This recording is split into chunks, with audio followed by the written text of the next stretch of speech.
Hey everyone, hope you're having a good day. My name's Andy. My channel's Finding Value.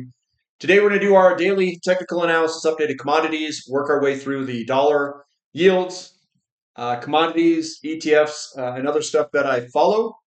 I'll interject my financial opinions as we go through it. If you need help with anything, check out finding-value.com. There's a special going on right now. You can see that coupon code if you'd like to sign up. We do weekend Q&A sessions over Zoom that are recorded, and we also do midweek updates for every one of all the individual companies that we follow. All right, let's dive in, take a look, see what's going on today. We've got the DXY dollar, little bit lower today, basically flat, and we're right on this support area in a falling wedge. So I'm looking for maybe it's possible that we can break to the upside for a period of time. That would most likely require stronger yields. So that's kind of what I'm looking for. Now that everyone is calling for lower dollar, you always look for a move that goes against the herd, so to speak. Yields are down today. We're down 1% on the 2-year.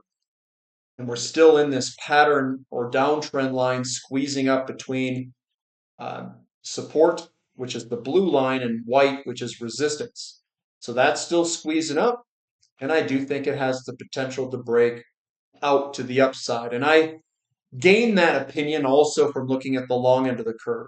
10-year, that's already broken to the upside of its little pattern going on, and now we're doing a retest of the pattern here in the short term. I said yesterday that a lot of the times we get a retest move, that's going on today. Maybe tomorrow too, maybe we go sideways or another down day, which is possible.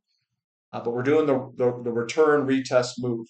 30 years doing the same thing. I even left what I drew in there yesterday. We've broken that to the upside, and we could do a return move to retest, backtest the breakout. TLT is up 1%. Again, I said we've broken to the downside. We could see a potential return move higher, which is what we're seeing here. And then maybe it rolls over. We've got the 2 and the 10. It's up 0.32%. It means the yield curve is inverting.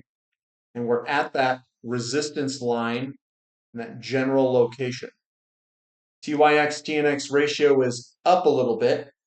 That is providing a tailwind behind precious metals. We had a flat dollar. Yields dropped a little bit. With this going up some, it's only a small tailwind behind gold.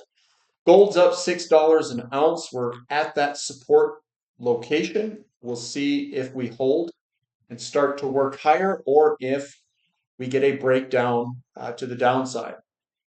I'm still in the camp that we are going to go higher. Until we break lower. Silver, I think that silver is absolutely geared for a potential move higher. We're at resistance in the short term here. We are above support at $35 an ounce, and I think eventually we'll break to the upside. Platinum's down $10, but we're just consolidating. This sideways action is just a consolidation after absolutely ripping it to the upside of that breakout. So we're holding that break. We've got some good support underneath us here in that general area, $1,200-ish. Is it possible to pull back to 1,200? It's possible. Doesn't mean it has to. We've got palladium up 2%. That's also in a nice uptrend. Looking pretty solid for palladium at the moment. XE to gold ratio, we've got people positioning in gold, silver mining companies over the metal itself today, as this is up 0.92%, coming from ridiculously low levels. Gold and silver mining companies look like a good entry point. GDX is up 1.36%. It's holding on right at this backtest refill area that I drew in there. GDX is up 1.24 doing the backtest refill, and then SILJ is up 1.85 at the top of that support back test area that we're messing around with. Does look good to launch very much higher with time. The patterns, like in SILJ squeezing up here, this is going to be, again, a launch pad, in my opinion. Crude oil, slightly lower today, basically flat. And we're just waiting for this to break out. That's really what we're doing. TTF gas up 1.22. I do think it will go higher. We've been consolidating in this base here for quite some time. Natural gas in America down 4%. We've broken down out of this upward facing pattern. So we could see this head lower for a little bit, consolidate at some point, and then try to turn up later. Our boy XOP, yeah, you know me, down slightly, and that generally occurs after big up candlesticks, which we got yesterday. So I call that a bloody nose. It's still in an uptrend. OIH doing something very similar, small little bloody nose, still in an uptrend. Newcastle coal futures heading higher, 1.16, looking good, like it's trying to bottom and work its way on up. That looks pretty solid there. That's also coming off a retest of a breakout of the base.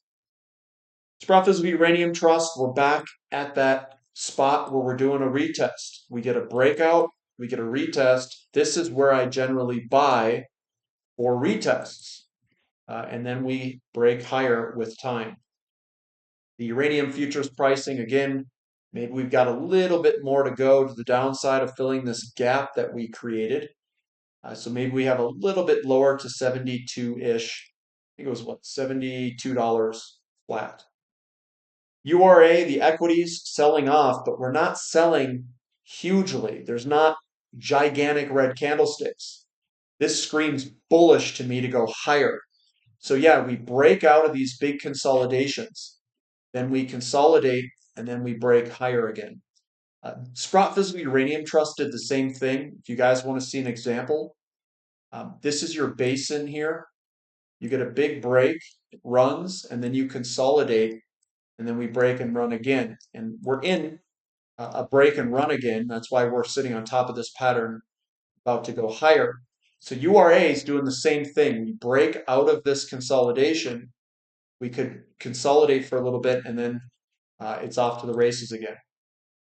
URNM doing something very similar. Not a ton of selling pressure, filling in this gap. Things are looking good to go higher, not lower. URNJ down 3%, filling in the gap. And again, I think we are poised to go higher with time. That's why URA is broken out, URNM is broken out. I drew this low. You can also pivot this. Someone had drawn it like this and pivoted it like that. You can do that, and that's maybe just doing a back test of this. That's very much a possibility. When I look at things, it's just a general area. So you get in a general area here around support resistance. It's not about being perfect. It's not about drawing the perfect line. The line isn't the support resistance. It's the general area, and it's a psychological dealing. Nickel's up a little bit, but again, we've been chopping sideways. Not a huge up day, which is bullish. We've got copper down 2.44%, but again, that's on the back of this gigantic up move. It's a bloody nose, continuation pattern higher. This is going up, probably substantially. So we blow it all in the breakout here, and then you get a slow kind of leak down, which generally is a flag pattern or a pennant formation, and then we'll head higher again. COPX down 1.62, and again, we're on top of patterns. Up, up, up, up. All up, guys. Lithium, small down day, low bloody nose, up. We've broken out of the falling wedge to the upside. REMX down 1.55, another little bloody nose. We've broken the downtrend to the upside, up, up, up. Looks good. Iron ore, this looks good to go higher in the short term even. We're squeezing into this pattern, so we're looking for a move higher in iron ore. We've got aluminum up 0.8. Again, we're stuck beneath resistance. We still got to break that resistance at 2650. Baltic Dry Index down slightly. We're right doing the back test of this bigger pattern here. There's the bigger pattern. We have a 3-hump consolidation. First hump is that one. Second hump is that one. Third is that. And now we are trying to break to the upside. We're doing a retest with smalling, selling pressure back to the retest. This looks primed to go higher. Emerging markets down slightly, but that's already broken to the upside. Up, up, up, up, and away. Move. That's in an uptrend. And again, we're up 0.5%, but it's just going to continue to go up. Gary, we are down slightly, but again, we're in an uptrend. We've broken through a lot of resistance. Up, up, up. XHB moving 3% higher. Looking good to continue what I already have drawn in. This is your bottom, and we are breaking through, we'll call it the neckline there, and we are heading higher. Russell's going up 1%. All this is broken in terms of resistance. S&P's going up 0.6%. NASDAQ up 1%. All-time highs, it looks like. We're close to it. Dow Jones Industrial consolidating here. Looks good to go higher. We've got XLI working its way on up, 0.7% higher, all-time high. So those are moving up. Bitcoin, 2.44, starting to break higher. We could see a big run in Bitcoin here. Big run could occur here. We've got Ethereum up 5%, breaking through resistance. And again, I've got the upward arrow there of this break and higher and following what Bitcoin does. MicroStrategy up 4.65. That's breaking higher of its consolidation pattern. Looking good. And the VIX is down 5%. That's under control. The Ascent and the Plunge Protection Team have it under control. But that's what I've got for today, guys. Give me a thumb up for the content. Subscribe to the channel. Subscribe to the website if you'd like. Special is the coupon code. And that's all I've got for today. So we'll catch you next time. This is Finding Value.